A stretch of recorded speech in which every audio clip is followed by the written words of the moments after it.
बिस्मिल्लाहिर्रहमानिर्रहीम। अस्सलाम वालेकुम नाजरीन, लाइव डॉक्टर शाहिद मसूद के साथ मैं हूं नाइला अली। नाजरीन, वज़ीर आज़म शहबाज शरीफ साहब सऊदी अरब के 3 रोज़ा दौरे पर मौजूद हैं, जबकि साबिक वज़ीर आज़म इमरान खान साहब ने वर्कर्स कन्वेंशन से खिताब करते हुए ईद के बाद शरीफ खानदान की करप्शन पर वाइट पेपर जारी करने का ऐलान किया। दूसरी जानिब यूसुफ रजा गिलानी साहब की नाअहली की दरख्वास्त इलेक्शन कमीशन ने खारिज कर दी है। इस समेत दिन भर जो अहम मौज़ूआत रहे उन पर बात करेंगे। हमारे साथ स्टूडियो में मौजूद हैं डॉक्टर शाहिद मसूद। अस्सलाम वालेकुम डॉक्टर साहब। वालेकुम जी, आपको सर, इंतहाई अफसोसनाक वाक़या मदीना मुनव्वरा में कल पेश आया और आज हमने देखा कि कासिम सूरी साहब पर भी जो है वो हमला किया गया।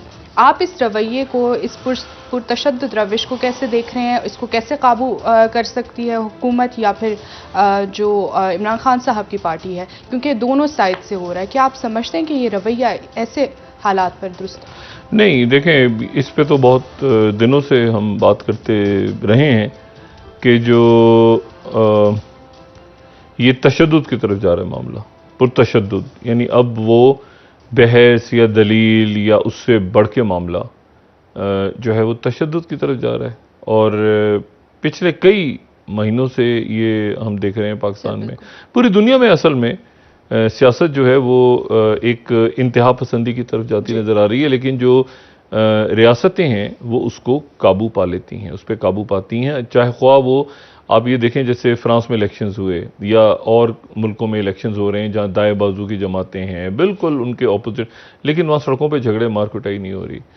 तो ये जो है बदकिस्मती के साथ जो वाक़या पेश आया मदीना मुनव्वरा में, ये इससे पहले लंदन में होता रहा है। लंदन की सड़कों पे हमें मनाज़िर नज़र आए हैं और यूरोपीय ममालिक में नज़र आए हैं, बाकी जगहों पे नज़र आए हैं, लेकिन उसको और मैं तो हमेशा ही कहता रहा हूँ कि देखें, जो बाहर आप होते हैं, अब आप सोचें कि आप एक सड़क पे, लंदन की सड़क पे पाकिस्तानी आपस में लड़ रहे हैं, और तो वहाँ जो आसपास रहने वाले लोग होंगे, चाहे वो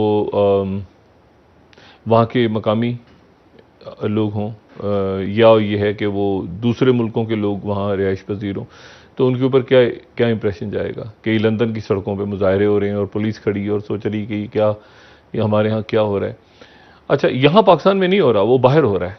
यानी पाकिस्तान में तो खुदा न खास्ता अगर ये शुरू हो जाए तो यहाँ तो लोग मार दें एक दूसरे को, लेकिन वहाँ पर भी उससे कमी नहीं है। वहाँ पर भी जो हो रहा है लंदन में कई सालों से या बाकी मुल्कों में हो रहा है, तो नाम पाकिस्तान का बदनाम। और अब ये जो सूरत हाल मदीना मुनव्वरा में पेश आई, तो इंतहाई अफसोसनाक, इसको तो कोई भी शख्स जो है इसकी ना इसकी कोई तवज्जो पेश कर सकता है ना इसके, लेकिन ये कि लोग जो हैं वो वहाँ पर एक बना हुआ है तासुर। और मैं आपको बताऊँ, ये बहुत ही, अब वहाँ पे सऊदी अरेबिया की हुकूमत ने ऐलान किया है अभी कि हम जो हैं वो वहाँ पे मुख्तलिफ लोगों के वीज़ा कैंसिल कर रहे हैं, उनको डिपोर्ट कर रहे हैं वगैरह वगैरह।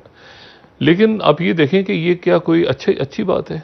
मैं तो बल्कि यहाँ तक कहता हूँ कि शायद हमारी सियासी जमातों की ओवरसीज़ उनकी विंग्स ही नहीं होनी चाहिए। बहुत ज़माने से मैंने पाकिस्तान पीपल्स पार्टी की क़यादत को एक दफ़ा सजेस्ट किया था, फिर मैंने मुस्लिम लीग नून की क़यादत से भी बात की। बाकी इससे कि जी, इसको अगर बाहर लेके जाते हैं आप, तो फिर बाहर के मुल्कों में उनके कवानीन हैं, उनके रूल्स हैं, उनके रेगुलेशंस हैं। और मदीना मुनव्वरा की जहाँ तक बात हुई या सऊदी अरब की बात हुई, वो तो सबका है।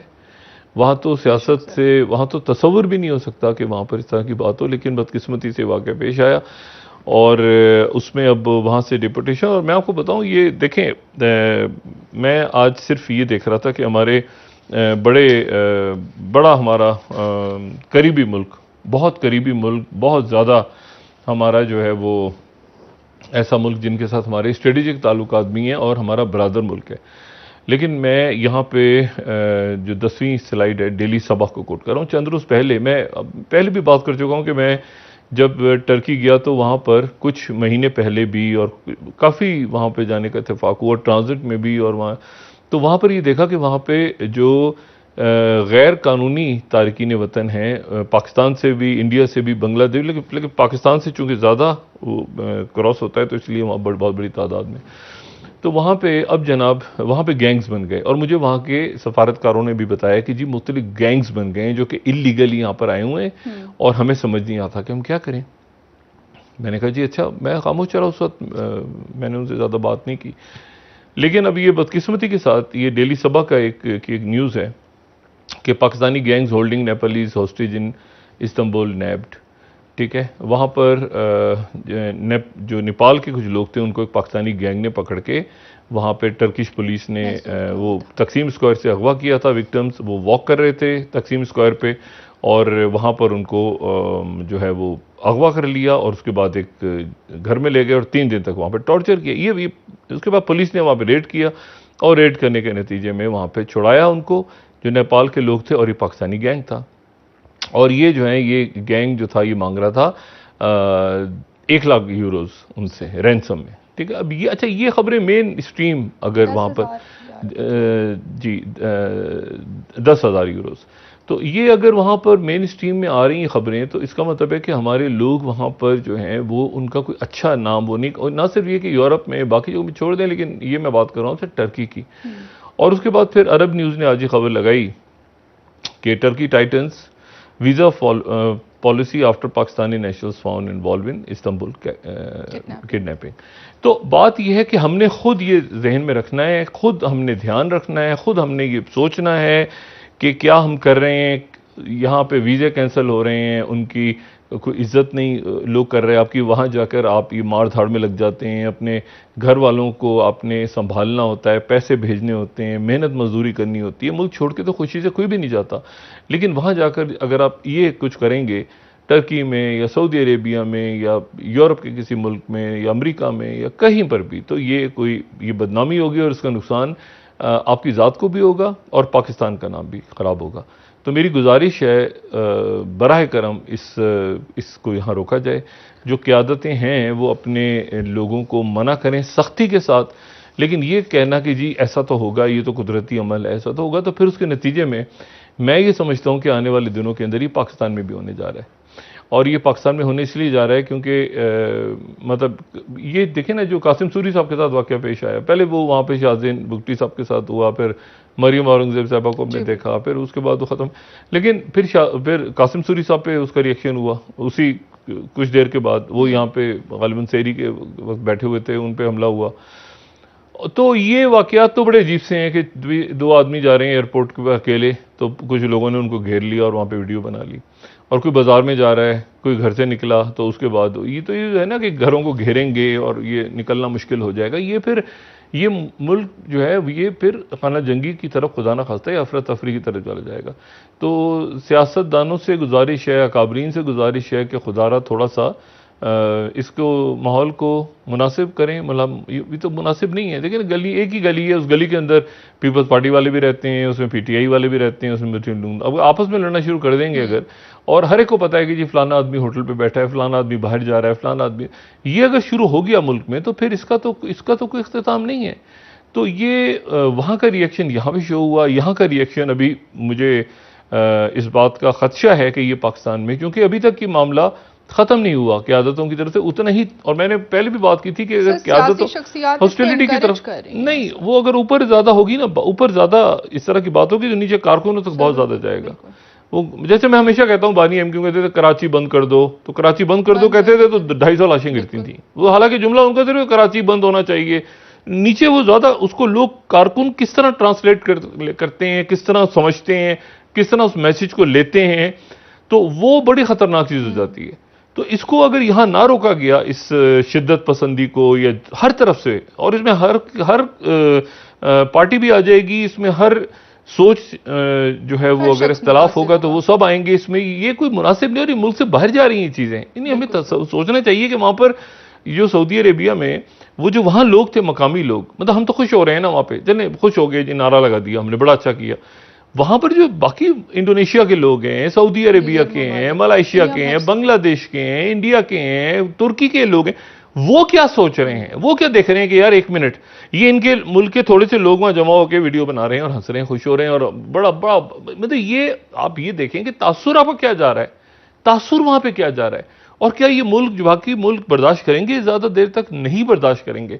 1-2 साल पहले भी बात छिड़ी थी कि शायद बहुत बड़ी तादाद में डिपोर्ट करने का सोचा जा रहा था पाकिस्तान लोगों को, उनकी आइडेंटिटीज हैं, वो तो फेशियल रिकग्निशन है, सब कुछ है, लेकिन अब ये कि वो फिर दोबारा डिपोर्ट होने की तरफ जा रहे हैं, और उस पर कोई भी नहीं कह सकता कि जी अब ना करें, क्योंकि हम खुद कर रहे हैं। जब खुद अपने पैरों पे कुल्हाड़ा मारें, अकामा लेना कितना मुश्किल होता है, वीजा लेना कितना मुश्किल होता है, वहां जाके नौकरी करना कितना मुश्किल होता है, और उसके बाद अगर ये कर रहे हैं तो फिर इसके बाद तो फिर हम सिर्फ यही गुजारिश कर सकते हैं तमाम सियासी जमातों से कि खुदारा वो समझें इस बात को।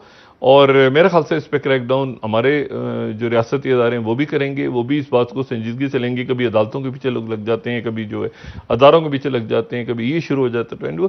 तो ये नफरतें फैलाना बराह करम इसको बंद करें। सियासी इश्यूज हैं उसको दलाइल के साथ, उसको गुफ्तगू के साथ हल करें, वरना ये मामला खराबी की तरफ सर, आज साबिक वजीर आजम इमरान खान साहब ने भी कहा है कि ईद के बाद मेरी किरदार कुशी की जाएगी। उन्होंने आज ये बात, वो तो देखें, वो तो इसका मतलब है कि उनको इन हालात का स्कैंडल्स, इदराक है। बहुत सारे स्कैंडल्स देखें। सियासत ईद के बाद तल्ख होने जा रही है। अभी शायद मुझे नहीं पता कि कब ये फैसला आएगा, जो लाहौर हाई कोर्ट का फैसला है। शायद हमारे ये प्रोग्राम की जो पहली ये जो ट्रांसमिशन हो रही है, जब लाइव जा रहा है, शायद इसी दौरान आ जाए, शायद इसके बाद आए। लेकिन आप देखें कि पंजाब के अंदर सियासी बहरान जो है, वो सियासी बहरान, आइनी बहरान, वो सारे मामला जो हैं, वो इंतज़ामी बहरान, वो बहरान अपने अरूज पे है।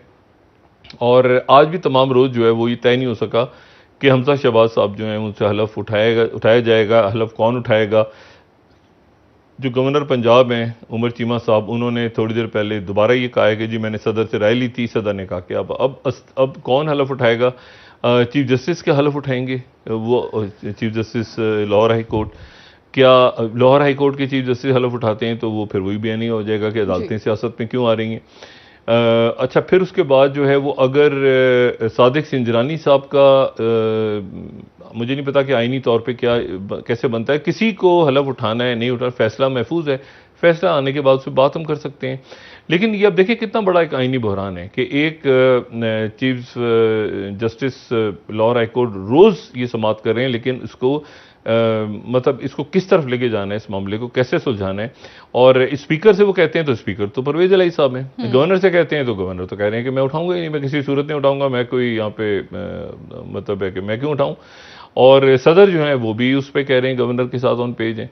तो ये बड़ा एक कॉन्स्टिट्यूशनल क्राइसिस है, ठीक है। और इस कॉन्स्टिट्यूशनल क्राइसिस में एक अगर मैंने कुछ देर पहले बात की, मैंने कहा जी फर्ज करें फैसला के खिलाफ आ जाता है, यानी वो कहते हैं कि किसी को भी कहते हैं कि जी आप हलफ उठाएं किसी भी शख्सियत को, तो फिर क्या होगा?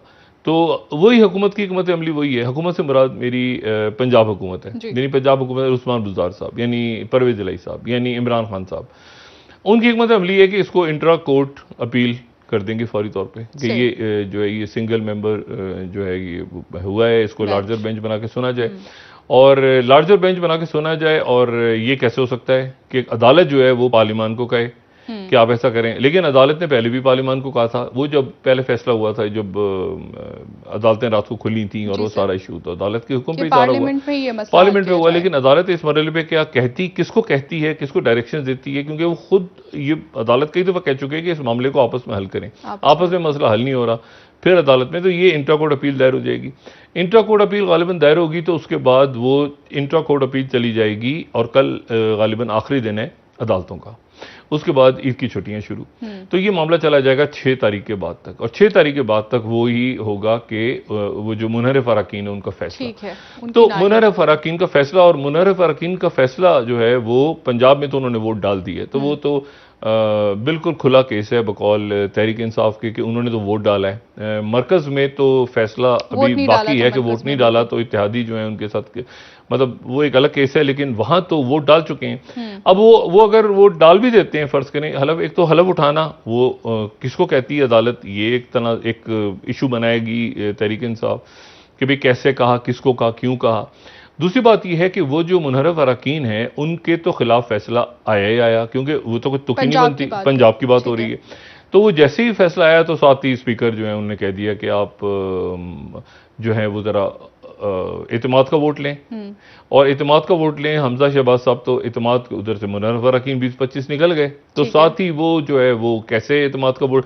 तो पंजाब के अंदर जो है वो एक बहुत अजब सा एक, आप समझे ना, एकदम इस्तेकाम का लफ्ज़ तो मैं बहुत दफ़ा इस्तेमाल कर चुका हूँ। अब तो मुझे डर है कि तशद्दुद की तरफ मामला ना चले जाएं, क्योंकि तशद्दुद हुआ है ना। कल देखें ये कासिम सूरी साहब का वाक़या, शाहज़ैन बुख्ती साहब के साथ, मरियम औरंगज़ेब साहबा, बाकी लोग, तो वो वापस जब आएंगे यहाँ से। और मैं आपको दूसरी बात बताऊँ, देखें जो इस वक्त मीटिंग्स हो रही हैं ना, ज़्यादातर मीटिंग्स यानी शाह सुलेमान के साथ या वली अहद जो हैं वो मोहम्मद बिन सुलेमान के साथ, वो रियाद में नहीं हो रही, वो जद्दा में हो रही हैं। ये इस वक्त जद्दा में सलाम जो महल है, सलाम पैलेस है, वहाँ पर मीटिंग्स हो रही हैं, जो कि बहर अहमर के किनारे, जद्दा खूबसूरत शहर, हिजाज।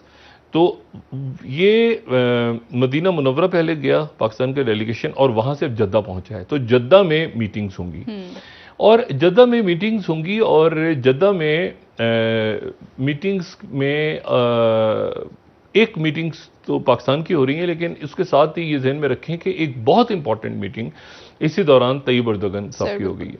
और तैयब एर्दोगन जो हैं तुर्की के सदर रजब तैयब एर्दोगन, उनकी मीटिंग हुई है शाह सुलेमान के साथ भी, और उनकी मीटिंग्स जो हैं वो हुई हैं मोहम्मद बिन सुलेमान, वली अहद मोहम्मद बिन सुलेमान के साथ, और वो जो हैं वो मीटिंग्स हुई हैं जद्दा में।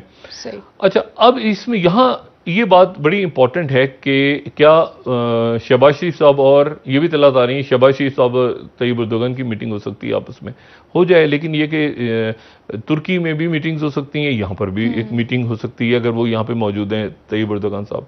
लेकिन जो रजब तैयब एर्दोगन साहब की मीटिंग है सऊदी अरेबिया की, वो बहुत, जैसे पाकिस्तान की मीटिंग इंपॉर्टेंट है, पाकिस्तान की मीटिंग तो इसलिए इंपॉर्टेंट है कि पाकिस्तान तो वहाँ पर अपने जो माशी इश्यूज़ हैं उनको लेके जा रहा है। स्ट्रेटेजिक इश्यूज जो हैं वो तो तुर्की ने डिस्कस किए हैं, तुर्की के जो सदर हैं उनका जो दौरा है वो स्ट्रेटेजिक नौयत का हामिल है।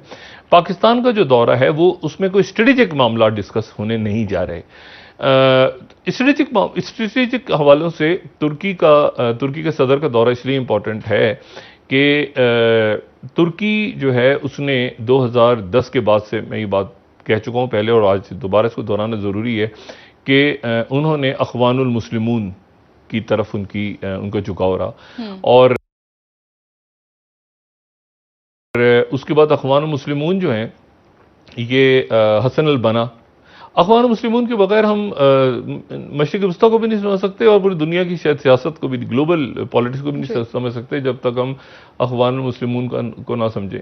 तो हसन अल बना पिछली सदी के बड़े स्कॉलर, बड़ी एक शख्सियत हसन अल बना, और जो हैं उन्होंने इसकी बुनियाद रखी कायरो के अंदर, मोहम्मद अब्दू उनके साथ थे, और उन्होंने जो है वो रशीद रज़ा के साथ मिलके उनके मुख्तलिफ जरायद और सारा ये हम तफसीली डिस्कस कर चुके हैं सारा, लेकिन और फिर उनको शहीद कर दिया गया था हसन अल बना को। लेकिन उनकी जो अख़वानुल मुस्लिमून है वो उसके बाद मजबूत रही। अख़वानुल मुस्लिमून से ज़्यादातर जो अरब ममालिक हैं वो परेशान रहते हैं, क्योंकि अख़वानुल मुस्लिमून जो है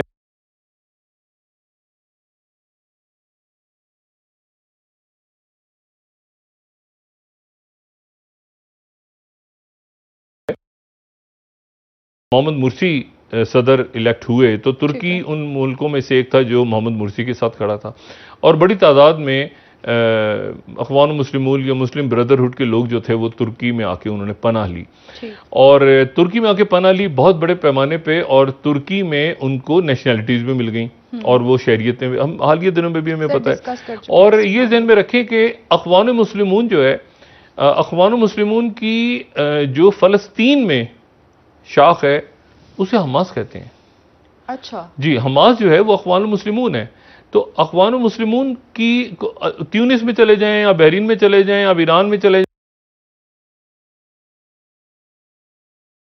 या पिछले एक हफ्ते में मुसलसल कशीदगी, आखिर तमाम रमज़ान वहाँ पे झड़पें होती रही हैं इसराइली फ़ौज और फ़लस्तीनियों के दरमियान, और कई दफ़ा ऐसा हुआ है कि इजरायली फ़ौज दाखिल हुई है मस्जिद अक्सा में, बेहरमत हुई है वहाँ पर, और इवन ड्रोन फायर हुआ है, उन्होंने जवाबी, मतलब एक वहाँ पर बहुत टेंस माहौल है इस वक्त यरूशलेम का और मस्जिद अक्सा में। तो देखना भी ये है कि तुर्की की क्या पॉलिसी होती है आने वाले दिनों में अख़वानुल मुस्लिमून के बारे में। अख़वानुल मुस्लिमून बहुत बड़ी तादाद में मौजूद है, तुर्की में उनके लोग मौजूद हैं, और ये भी देखना है कि क्या तुर्की अगर सऊदी अरेबिया के पास आता है तो कतर उसको कैसे महसूस कर रहे थे। देखिए ऊपर से तो सब दोस्त हो गए ना, सब अच्छे हैं और हमारे जो बरादर इस्लामी ममालिक हैं, लेकिन अंडरलाइंग इनके अंदर जो है ना वो बहुत ज़्यादा आप समझें कि यानी मौजूद है, ऐसी चीज़ें मौजूद, इख्तलाफात मौजूद हैं, इसको इख्तलाफ कहना चाहिए, इख्तलाफात मौजूद हैं।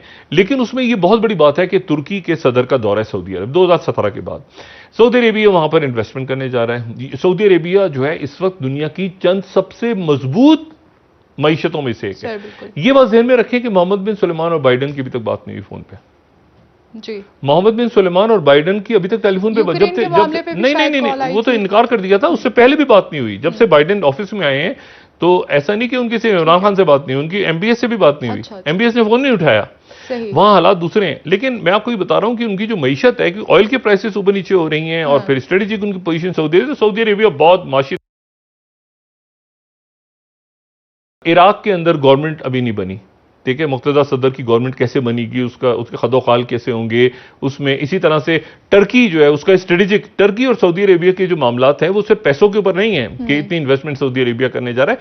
टर्की की स्ट्रेटेजिक पोजीशन है, टर्की की स्ट्रेटेजिक पोजीशन है। टर्की अगर सऊदी अरेबिया के साथ आता है तो कतर कहां होगा, फिर ईरान के साथ क्या पोजीशन होगी, फिर टर्की इन्वॉल्व। लेकिन सऊदी अरेबिया और टर्की पास आते हैं तो लीबिया में एक पोजीशन हो जाएगी दोनों की, सीरिया में एक पोजीशन हो जाएगी। कई जगह कॉन्फ्लिक्ट्स हैं जहां सऊदी अरेबिया और टर्की और यूएई आमने सामने खड़े हैं, तो वो एक साथ, खासतौर पे लीबिया, सीरिया। तो ये मसला ये है कि ये मीटिंग स्ट्रेटेजिक नौयत की मीटिंग हुई हैं। अब इस पूरे इश्यूज में ये पाकिस्तान ने फौरी तौर पे, जो मैं बार बार बात कहता हूं कि एक तो अपने अंदरूनी इंतजार को खत्म करना है, उसके बाद ये मईशत को ठीक करना है। और मईशत को ठीक करना ही है ना, मतलब कोई तो करेगा ना मईशत, कभी ना कभी तो ठीक करेगा। कि ऐसे ही होता रहेगा, कभी गैस का नहीं पता, कभी कोई बिजली के बिलों का नहीं पता, कभी ये नहीं पता, कभी तो कहीं ना कहीं हमने ठीक करना है। और फिर फौरन तौर पे हमने फॉरेन पॉलिसी को अपनी, हमारी फॉरेन पॉलिसी बहुत कोई वसी और इस फॉरेन पॉलिसी नहीं पाकिस्तान की कि पाकिस्तान को वेनेजुएला में क्या हो रहा है तो पाकिस्तान इन्वॉल्व है, या पाकिस्तान जो है वो जो सोलोमन, मतलब ये एक है ना पाकिस्तान का एक, और यूरोपीय यूनियन के साथ ताल्लुकात कैसे रखने, लेकिन वो दूर दराज होने वाले वाकयात, ये जो मैं आपसे बात कर रहा हूं ना कि वो बेसिस बनी कि नहीं बनी, बस सोलोमन आइलैंड में क्या हुआ या साउथ चाइना सी में क्या, आप करें या ना करें, आपकी अगले साल 2 साल के अंदर फॉरेन पॉलिसी दुनिया खिंच जाएगी। क्योंकि कोई भी मुल्क जो है पाकिस्तान जैसा, वो बिल्कुल कि जी हम तो बिल्कुल खामोशी से बैठे हैं और एक डब्बे के अंदर हम बैठ के देख रहे हैं, तुम्हें पता ही दुनिया में क्या हो रहा है, ऐसा आप अफोर्ड नहीं कर सकते। लेकिन आपके साथ ईरान है जो कि आउटरीच कर रहा है पूरी दुनिया में, आपके साथ सऊदी अरब आउटरीच कर रहा है, आपके साथ इंडिया है जो सारी दुनिया के अंदर एक पॉलिसी लेके चल, आपके साथ जो चाइना है, अफगानिस्तान, तो आप अफोर्ड नहीं, आपको अपनी पॉलिसी फैलानी ही फैलानी। वो कैसे फैलानी है, उस वक्त फैलानी है जब आपका अंदरूनी इंतजार खत्म होगा। तो अब इशू ये है कि अब ये कहां अटके हुए जी कि पंजाब के अंदर हुकूमत कैसे बनेगी। अब आप देखें कि तमाम दुनिया एक तरफ, साथ ही अफगानिस्तान के हालात खराब हो रहे हैं। कल वहां पर बलख का जो इलाका है, मज़ार शरीफ का जो शुमाली अफगानिस्तान है, वहां पर धमाका हुआ और उसमें 11 अफराद उसमें वहां शहीद हो गए। और आज नमाज जुमा के बाद काबुल के अंदर धमाका हुआ, वहां 9 अफराद शहीद हो गए। जिम्मेदारी किसी ने कबूल नहीं की। धमाके हो रहे हैं। देखें इशू ये सारा कि आपके पड़ोस में ये वाकयात पेश आ रहे हैं और उन वाकयात का बराह रास्त पाकिस्तान पे असर हो रहा है। पाकिस्तान में भी रोज ये जो सीपैक का वाकया, ये सीपैक से रिलेटेड, ये जो कराची में बदकिस्मत देखें ना, वो चाइना की जो कन्फ्यूशियस सेंटर पे अटैक हुआ है और वो बलोच ऑर्गेनाइजेशन है, क्या है अभी तक उसकी इंक्वायरी चल रही है क्या। लेकिन बात ये है कि जब तवज्जो इतनी ज्यादा, जब इतना अदम इस्तेकाम मुल्क में फैल जाएगा, ये तो अब छोड़ देना कि वो किसने आके किया, वो असातिज़ा को, यहां पर आम बैठे बैठे लोग दूसरे का सर फाड़ने पे उतर गए, तो आप किसी को क्या कहेंगे भाई तुमने बम धमाका क्यों किया, खुदकुश हमला क्यों किया। वो तो लोग एक दूसरे का सर फाड़ रहे हैं सड़कों में, मोहल्लों में, मुल्क से बाहर। तो ये तो एक तमाशा सा बना हुआ है, इसको यहां रोकना जरूरी है। और रोकना किसका काम है? रोकना काम है कायदीन का, अकाबरीन का, रियासती इदारों का। इसको रोकें भाई, एक मिनट जरा। ये जो हेट स्पीचेस हो रही हैं, जो नफरत है, जो इसको मार दो, उसको मार दो, हक व बातिल का मामला, वफादार गद्दार, एक ही घर में एक आदमी गद्दार है, जो एक पार्टी का है दूसरी पार्टी का वफादार हो गया, लड़ाइयां हो रही हैं आपस में, खवातीन भी कूद गई बीच में, बच्चे भी कूद गए, बूढ़े भी कूद गए, अच्छे खासे सेंसिबल लोग भी कूद गए बीच में। तो इशू ये है कि उसका रिजल्ट क्या हो रहा है कि आप बाहर की दुनिया से डिसंगेज होते जा रहे हैं। लोग कह रहे हैं यार एक मिनट जरा को पीछे करो, अब आपके वीजा की पाबंदियां, ये बाकी मामला सारे, तो इसमें मेरे और मुझे यकीन है इस बात का कि अगले चंद दिनों में ये मामला पहले तो बिगड़ेंगे और फिर ठीक हो जाएंगे। क्योंकि ये बिगाड़ की तरफ जा रहे हैं ना, एकदम तो आप ठीक कर नहीं सकते। ये 2 4 5 और वाकयात ऐसे होंगे कि थप्पड़ पड़ गया, उसको घेर लिया, उसको मारा, उसको पिटाई कर दी, उसको ये किया, मारा से मराज खुदा न खास्ता किसी की जान ना चली जाए। लेकिन हालात ऐसी जगह चले गए हैं जब आप हक बातिल और गद्दार और वफादार बना देते हैं लोगों को, तो फिर तो कहीं पर भी जा सकता है मुल्क। तो ये मेरे ख्याल से बहुत ज़रूरी है इस वक्त कि इंतशार को फैलने से रोका जाए। और इलेक्शंस की तरफ तो मुल्क अब दूसरी 2 बातें हैं कि इलेक्शंस की तरफ जा रहा है कि नहीं जा रहा। बज़ाहिर तो ऐसा लगता है कि शायद इलेक्शंस की तरफ चला जाए। उसकी वजह यह है कि जो शहबाज शरीफ, देखिए ना, शहबाज शरीफ साहब अब वहां से आपको सऊदी अरेबिया कहता है कि जी चलें आप, ये हम डिले करते हैं, ये अभी आपसे पैसे हम नहीं ले रहे, कर्जा तो कर्जा है। फिर आप जाते हैं चाइना, फिर चाइना जाएंगे आप, तो फिर आपको इत्तेहादियों को साथ ले जाना पड़ेगा, या कुछ इत्तेहादी तो जरूर जाएंगे वहां जाते हैं। अच्छा, साथ ही इमरान खान साहब ये व्हाइट पेपर लेकर आ रहे हैं, क्योंकि इमरान खान साहब कह रहे हैं उधर देखें ना, इशू आ गया ना फराह खान साहिबा, जो कि जिनके ऊपर स्कैंडल्स आ रहे हैं, जमीनों पे कब्जा हुआ, ये हुआ, वो हुआ सारा। इमरान खान साहब कह रहे हैं कि मेरी वो पहले से कह रहे हैं कि मेरी किरदार कशी का मंसूबा है ईद के बाद, और मैं इनके ऊपर व्हाइट पेपर ले आऊंगा। इसका मतलब ये है कि वो अब ईद क्या होगा, ईद के बाद उधर से इल्जाम, उधर से इल्जाम, उधर से, लेकिन उसका जो रिजल्ट यानी इस्तेहकाम तो नहीं आ रहा ना मुल्क में एक सबको बैठ के कहीं बुनियादी चीजों को आगे लेके जाना है कि यार हम गैस का क्या करेंगे, हमने ऑयल का क्या करना है, हमने पेट्रोल की प्राइसेस, हमने एग्जैक्टली। तो वहां और फिर जो आसपास के मामला देखें, जो यूक्रेन की जंग है, अब वो इतला आ रही है कि जनाब बल्गारिया वाले शायद जो है वो रूबल्स पे तैयार हो गए कि रूबल्स में पे करना है। अभी तक कंफर्म नहीं है, लेकिन ये कि वो मुल्क, यूरोप के मुख्तलिफ मुल्क मुख्तलिफ पोजिशन ले रहे हैं। और इसी में वो जो गैस सप्लाई, मैंने कल भी कहा था ना कि बल्गारिया और पोलैंड की गैस बंद करने का फैसला किया उन्होंने कहा कि बंद करेंगे वरना रूबल्स में हमें पे करो। तो रूबल्स की तरफ वो अगर जाते हैं तो बल्गारिया कह रहा है कि शायद हम एक कॉन्ट्रैक्ट दोबारा साइन कर लें, और वो हम, और 3-4 मुल्क तो पहले से तैयार हैं कि भाई ठीक है, हमारा कोई इशू नहीं है और हम यहाँ पे बैठे हैं, मतलब हमने अपनी लोगों को देखा है, अपनी गैस हमारे सप्लाई आ रही है नहीं आ रही, हमारी है ना फैक्ट्रीज बंद हो जाएं सारी, तो जर्मन भी शायद एग्री कर जाएं आगे जाके, उनकी पाइपलाइन बड़े इश्यूज हैं, बाल्टिक पाइपलाइन ऊपर से आ रही है, वो इश्यूज हैं बहुत सारे, उससे पहले भी बात कर चुका हूँ। लेकिन इशू ये है कि अब ये इतने तेज इवेंट्स हो रहे हैं, इस कदर तेज इवेंट्स में आप फंसे, और मुझे समझ नहीं आता कि अचानक ये क्या हुआ है पिछले 1 साल के अंदर। 1 साल के अंदर आपकी मईशत भी ग्रो हो रही थी, अचानक वो हफीज शेख साहब आए, उन्होंने कुछ शराइत तय की, वो शराइत बताई नहीं गई लोगों को, वो शराइत जो थी को कौमी राज करार दे दिया गया। वो कौमी राज जो था वो क्या था, वो यही था ना कि जी आपने सब्सिडी खत्म करनी है, उसको कौमी राज था, वो अब चीजें खुल के सामने आ रही हैं। वो कौमी सलामती का राज, एक कौमी राज को बताना नहीं है, डिस्कस नहीं करना, IMF ने शराइत रखी है, हम बता नहीं सकते किसी को। ओ भाई बताएं, आप खुल के बताएं। उन्होंने आपके पास कर्जा कितना, अभी आज के दिन भी हमें नहीं पता कि जो मिफ्ता इस्माइल साहब आए हैं उन्होंने क्या मामला तय किया। वो कह रहे हैं लोड शेडिंग खत्म हो जाएगी। भाई लोड शेडिंग खत्म हो जाएगी तो कैसे खत्म हो जाएगी, तो 12-14 घंटे तो लोड शेडिंग है। तो हमें या ये कि सऊदी अरेबिया से जो भी आप बेल आउट होते हैं, वहां से बेल आउट तो नहीं, आपको एक वक्ती तौर पे ऑक्सीजन आपको दी जाएगी कि भाई तेल की डेफिनेट पेमेंट है, बाकी आपने भी लोगों को बताना है आके, और ऐसी बात करनी है जिसमें मेरे ख्याल से मिफ्ता इस्माइल साहब बैठ जाएं शौकत तरीन साहब के साथ, और एक दूसरे, या कोई ऐसा हो सिलसिला कि जिसमें एक बात लोगों को बताई जाए कि भाई ये हुआ है और अब हमने ये करना है, और ये कि लोड शेडिंग नहीं होगी, लोगों को बहुत ज्यादा जो है वो फायदे मिलेंगे, लोगों की जिंदगी आसान। ऐसा नहीं होने जा रहा। जब ऐसा होने नहीं जा रहा, उसके नतीजे में एक तो आपने लोगों को एतमाद में लेना है, फिर यह कि लोग आप पे ट्रस्ट करें, कि ऐसा भी नहीं हो रहा कि कुछ दिनों के बाद आपने कुछ कर दिया, कुछ दिनों के बाद कुछ कर दिया। हकीकत यह है कि आपकी मईशत जो है वो इस वक्त दगरगू है, ठीक है। और वहां पर मैं बार बार श्रीलंका का जिक्र करता हूं, लेकिन श्रीलंका अभी तक स्टेबल नहीं हुआ। श्रीलंका के जो वहां पर प्रेशर है कि श्रीलंका जो है वो वहां पर अपने शायद ये इतला आ रही है कि जो एक भाई है वो अपने दूसरे भाई को हटा दें, और जो कि वजीर आजम है, और हटा के कौमी हुकूमत कायम कर दें, ये भी इतलात आ रही हैं। और ये अगर ऐसा होता है तो एक बहुत ही आप समझें कि ये इकोनॉमिस्ट को मैं कोट कर रहा हूं यहाँ पे, श्रीलंका रूलिंग फैमिली, अब उनकी रूलिंग फैमिली जो है जिसमें Sri Lanka ruling family is running out of route, जो थर्ड स्लाइड है वो उसमें कह रहे हैं जो राजा पक्साज हैं ये हैंग टुगेदर, एक साथ रहे हैं, but now they are falling apart. अब वो टूट रहे हैं, उसकी वजह ये है कि जो प्रेसिडेंट हैं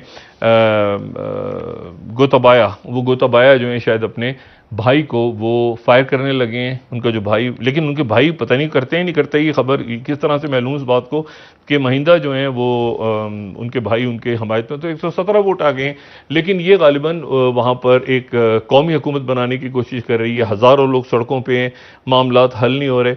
और जो मैंने आपसे कहा ना कि रशिया, अब ये आप देखें जरा, पूरी पूरी फैमिली है इस मैप को जरा बड़ा ये, और बड़ा अच्छा इन्होंने रोल प्ले किया, इन्होंने बड़ा अच्छा रोल प्ले किया। ये खाना जंगी इनकी खत्म हुई इनके दौर में, इसीलिए हीरोज बन के उभरी, ये फैमिली हीरोज बन के उभरी। लेकिन फिर चंद सियासी फैसले हो गए कि जी ऐसा है, सफेद हाथी पालेंगे हम, पेमेंट नहीं करेंगे, ये नहीं करेंगे, ऐसे नहीं करेंगे, बहुत ज्यादा उधार उठा लिया पूरी दुनिया से। नतीजा ही निकला कि जी वो फ्यूल के लिए जहाज आया और जहाज को पैसा नहीं था जहाज को पे करें। तो वो श्रीलंका की तरफ पूरी दुनिया है, दुनिया की नजरें हैं, लेकिन श्रीलंका आज तक उनके, अभी हम बात कर रहे हैं तो उनके वजीर खजाना कई दिनों से बैठे हुए हैं वाशिंगटन में, मामला आगे तय नहीं हो रहे। वो कह रहे हैं अपनी हुकूमत खत्म, ये कम करो, अपने ऊपर ये टैक्सेस लगाओ, फलां करो, ये करो, वो करो। वही व्हाट्सएप के अवाम पे ही आखिर में लेकिन यूरोप का जो मैं कह रहा हूँ, यूरोप का स्प्लिट होना वो बड़ा इंटरेस्टिंग है। ब्लूमबर्ग की स्टोरी देखें, ब्लूमबर्ग कह रहा है कि Europe start splintering in its response to Russia threat. जो रशिया ने थ्रेट किए ना, जो 6 स्लाइड है, बड़ी इंटरेस्टिंग है। इसको स्टोरी को अगर पढ़े कि वही जो बात मैंने कल की थी कि ऑस्ट्रिया भी अलग हो रहा है। ऑस्ट्रिया कह रहा है कि जी हम भी रशिया से गैस लेंगे, ठीक है। और जर्मन जो है वो कह रहे हैं कि जी यूरोप रिस्पॉन्स। देखिए ना, गैस कंपनीज रूबल्स में उन्होंने धमकी लगाई, बल्गारिया ने तो कर लिया, कट ऑफ गैस हो गई, लेकिन इशू ये है कि जो बाकी मुल्क हैं वो भी अब कॉम्प्रोमाइज कर रहे हैं, ठीक है। वो कह रहे हैं कि परसुइंग कॉम्प्रोमाइज के बॉल जो है उनके प्योटिन की कोर्ट में, फलाना डिमाकना आगे पीछे। मोल्दोवा जो है वो बिल्कुल लरज रहा है, कोई किसी का मूड नहीं है। अभी तक यूक्रेन की इतनी मदद की है अमेरिका ने और बाकी यूरोपियन कंट्रीज ने कि अब उनके पास पैसे ही नहीं है कि वो यूक्रेन में निकल गया हाथ से तो वो मोल्दोवा जाएंगे, मोल्दोवा की हेल्प करने जाएंगे। तो मोल्दोवा वाले परेशान सोच रहे हैं कि क्या बनेगा भाई हमारा। मोल्दोवा में आगे तो साथ रोमानिया है, रोमानिया तो हंगरी है, तो हंगरी है तो ये एक पूरा का, मेरा नहीं ख्याल कि प्यूटिन बहुत आगे तक जाएंगे, लेकिन एक पूरा जो स्फीयर ऑफ इन्फ्लुएंस है वो सैंक्शन से तो निकल गए। अब यहां जो नई दुनिया जन्म ले रही है, जो नए ब्लॉक्स बन रहे हैं, नए ब्लॉक्स, लोग आपस में लीडरशिप डिस्कस कर रही है, कैसे मूव करना है, क्या करना है, कैसे ट्रेड होगी, क्या आइंदा दिनों में कैसे, इन सारे इश्यूज का जब टाइम आया है तो पाकिस्तान ये फंसा हुआ है कि हमजा शहबाज का हलफ कौन उठाएगा। सर बिल्कुल सर, मतलब फंसा हुआ है। और एक वो 2 वोट उधर चले गए तो कौमी मरकज में हुकूमत कैसी रहेगी, 3 वोट उधर चले गए तो कैसे। एक अजीब और गरीब सी सूरत हाल है, ये सूरत हाल जो पता नहीं क्यों है। और डॉक्टर साहब सवाल वही है कि क्या हुकूमत इन तमाम तर क्राइसिस को कंट्रोल कर पाएगी, हैंडल कर पाएगी। ब्रेक ले लेते हैं, वापस आके मजीद बात करेंगे आपसे। नाज़रीन ब्रेक, हमारे साथ रहिए। अरब न्यूज़ में तो उनकी तरफ से, पाकिस्तानी एम्बेसी की तरफ से वजाहत की गई है कि ऐसी जो बातें मीडिया में आ रही हैं उनमें कोई बात दुरुस्त नहीं है और कोई वीज़ा के हवाले से मजीद पाबंदियां पाकिस्तान पर नहीं लगाई जा रही। पाकिस्तान की एम्बेसी ने क्लैरिफाई किया। अच्छा, लेकिन ये अब हलफ उठाएगा कौन और कब उठाएगा? तो जो हुकूमत यानी पंजाब हुकूमत की तरफ से जो वकालत कर रहे हैं, यानी आप समझें कि परवेज अली साहब के साथ या गवर्नर साहब के साथ, अजहर सिद्दीक एडवोकेट साहब हमारे साथ मौजूद हैं टेलीफोन लाइन पे। अजहर सिद्दीक साहब अस्सलाम वालेकुम। जी वालेकुम अस्सलाम डॉक्टर साहब। अजहर सिद्दीक साहब, 7 बजे फैसला आना था, ये 9 बज रहे हैं रात के, क्या फैसला किधर चला गया है? डॉक्टर साहब, आज जब दिन में मेरी बात हुई कोर्ट में, तो कोर्ट में कहा, मैंने कहा जी ऐसा इंप्रेशन आ रहा है कि एक दफा चीफ जस्टिस बैठे 22 को जी, और 30 घंटे में फैसला आ गया। एक अगले दिन फिर बैठे अपना 26 या 27 को, तो 24 घंटे में फैसला आ गया। तो ना नोटिस हुआ, ना गवर्नर को नोटिस हुआ, ना प्रेसिडेंट को नोटिस हुआ। आप उनके अगेंस्ट ऑर्डर पास कर रहे हैं, उनका मौकफ ही नहीं लिया जा रहा है। ये अदालत के सामने मैंने सवाल रखे। और दूसरा मैंने कहा कोर्ट ऐसा ऑर्डर मत करे जो एनफोर्सेबल नहीं है। अभी तक जो दोनों ऑर्डर किए हैं वो कॉन्फ्लिक्टिंग जजमेंट हैं। एक में आर्टिकल 104 की बात हो रही है, दूसरे में आर्टिकल 255 की बात हो रही है। और आज भी जो आईनी दरखास्त दायर की थी, मेरा उस पर एतराज ये था कि हाईकोर्ट के ऑर्डर्स हैं, उसमें इंट्रा कोर्ट अपील का मेरा टाइम है, मैंने दायर कर दी है, तो वो 20 दिन है। उसके बाद सुप्रीम कोर्ट है, सुप्रीम कोर्ट तक मामला जाना है। मुझे अजहर साहब फैसला आने वाला है, अगर फैसला आपके खिलाफ आ गया तो अदालत किसको कहेगी, कौन हलफ उठाए? देखिए, अब यहाँ तो यही तो मजेदार बात है कि वहाँ क्या कह रहे हैं। वो कह रहे हैं कि प्राइम मिनिस्टर ने एक समरी भेजी है, गालिबन कोई आज से 4 दिन या 5 दिन पहले, अच्छा, प्रेसिडेंट साहब को कि चेयरमैन सेनेट से हलफ ले लें। अब प्रेसिडेंट ने वो समरी वापस दे दी आइन की आर्टिकल 48 के तहत। तो 15 दिन तक वो सारा मामला ये चल सकता है। एतराज दूर करके फिर भिजवाते हैं तो 10 दिन फिर वो है। भारतीय अदालत के सामने बताया कि ये 25 दिन का एक टाइम है, अगर इनके आर्गुमेंट को बाय कर लीजिए। हम तो कहते हैं कि ये गवर्नर का इस्तेकाल है, गवर्नर फैसला करेगा कब करना है। नहीं, फैसला अगर फैसला कुछ तो होगा ना कि ये आदमी हलफ उठाए, कौन उठाएगा हलफ? देखिए यहाँ तो मैंने आपको कंट्रोवर्सी बता दी ना, यानी एक अफवाह चल रही थी, एक अफवाह है ना, ये आपको पता है इस तरह की अफवाहें चलती रहती है। तो प्राइम मिनिस्टर ने भेजा था, चेयरमैन सेनेट के हवाले से भेजा था, तो कंट्रोवर्सीज आर देयर कि ये अपना चेयरमैन अगर लाहौर हाई कोर्ट के चीफ जस्टिस खुद कहते हैं कि मैं हलफ उठा रहा हूं, तो मुनासिब होगा या अजीब? इस पे भी कोई इतराज उठाएंगे आप?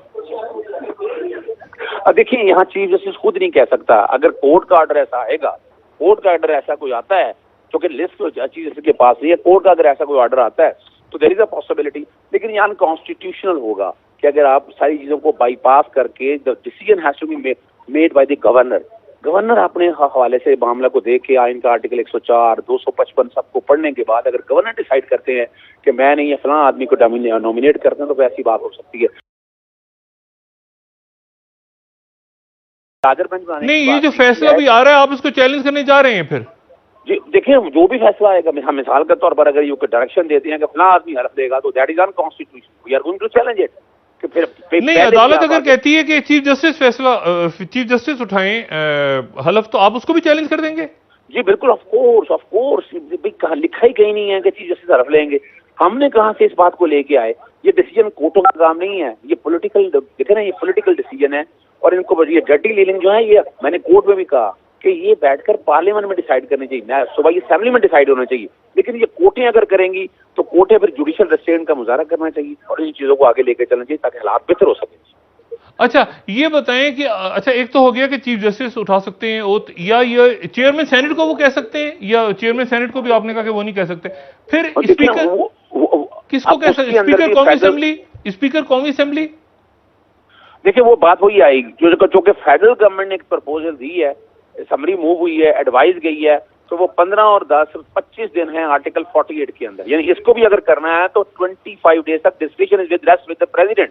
यानी ये नहीं कहा जा सकता कि आप आज ही लें, कल भी लें, जैसे लास्ट टाइम लाहौर हाईकोर्ट का चीफ जस्टिस ने कह दिया 28 को हलफ लें, तो that was basically unconstitutional order. Chief justice ऐसा ऑर्डर पास कर ही नहीं सकते हैं, ना कोर्ट ऐसी पास कर सकते हैं। तो यही वो कैवियट है, हम कह रहे हैं, इसलिए हमने कहा था कि कॉन्फ्लिक्टिंग जजमेंट है। अजहर सिद्दीकी साहब, अगर आज रात को या कल, यानी कल आखिरी दिन है गालिबन, उसके बाद फिर छुट्टियां हैं। ब्रेकिंग न्यूज आपको दें, लाहौर हाईकोर्ट ने